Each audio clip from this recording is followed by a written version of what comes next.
కష్టాలు వచ్చేటి కాదు. దీనికి ఒక సామెత చెప్తాను, ఒక చిన్న కథ మీ అందరికి ఆలోచించుకోవాలి. మీరు కూడా ఒకప్పుడు ఇనుంటారు కానీ మర్చిపోయి ఉంటారు. భస్మాసురుడు ఉండేవాడు, జ్ఞాపకం ఉందా అందరికీ? ఈశ్వరుడి భక్తుడు భస్మాసురుడు. ఆయనతో తపస్సు చేశాడు బోడా శంకరుడు. ఆ తపస్సుకు మెచ్చిపోయాడు, కరుణించాడు, కోరుకోమన్నాడు. ఇమ్మీడియట్ గా భస్మాసుడు కోరింది, నేను ఎవరి తలపైన నెత్తి పెడితే, నెత్తిన చేయి పెడితే వాడు బూడిదైపోవాలా అని కోరుకున్నాడు. పాపం ముందు వెనక ఆలోచించలేదు. ఈశ్వరుడు ఆలోచించకుండా వరం ఇచ్చాను పో అన్నాడు.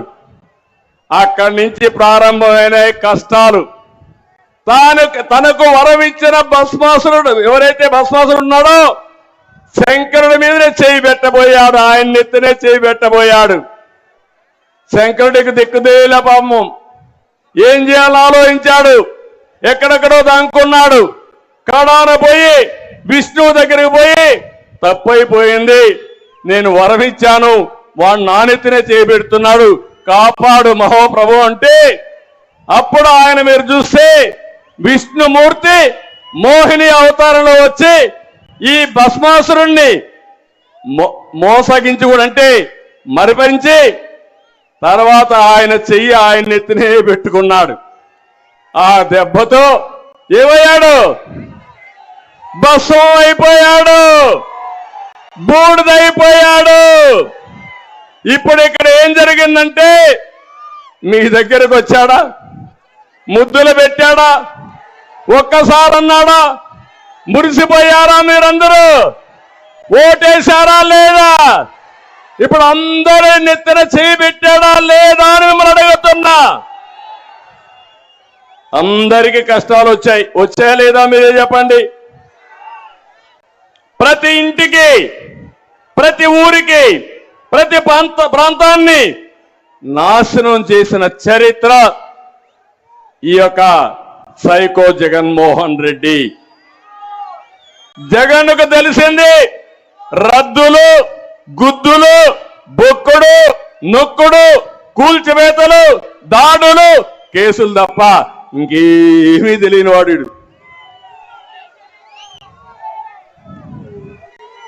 ఎవరైనా సరే మంచి కార్యక్రమం చేయాలంటే దేవుని దగ్గరికి వెళ్తాం. క్రిస్టియన్స్ అయితే చర్చికి వెళ్తారు, ముస్లిమ్స్ అయితే మసీదుకు కూడా వెళ్తారు, ఒక నమ్మకం. కానీ ఈ జగన్మోహన్ రెడ్డి చేసింది ప్రారంభమే ప్రజావేదిక కూల్చి ఈ రాష్ట్రానికి నష్టం చేస్తూ విధ్వంస పాలనకి దోహదం చేశాడు. నేను అడుగుతున్న ఒక విషయం మిమ్మల్ని అందరినీ, ఎన్నికల ముందు ఒక మాట చెప్పాను, ఒక్కసారని కరెంటు తీగలు పట్టుకుంటే షాక్ కొట్టకుండా తప్పదు తమ్ముళ్ళు ఆడబిడ్డలని చెప్పా, జ్ఞాపకం ఉందా మీకు? చెప్పానా లేదా? చెప్పండి, జైలుపైకెత్తండి. నా మాట విన్నారా మీరు? ఇన్లా మీతో కూడా నాకు కూడా కష్టాలు వచ్చేసాయి. అందరం కష్టపడ్డావా లేదా? అందరం బాధితులు అవునా కాదా అని మిమ్మల్ని అడుగుతున్నా. అది ఏ విధంగా కూడా మీకు చెప్తాను ఇప్పుడే. నేను ఒక విషయం మీద చూడండి, ఇక్కడ ఈ జిల్లాలో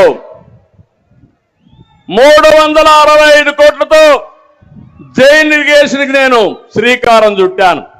అది వస్తే ఏవైనా మొక్కలు కావాలంటే పెంచడం, ఫుడ్ ప్రాసెసింగ్ పెట్టడం, అవన్నీ వచ్చేటివి.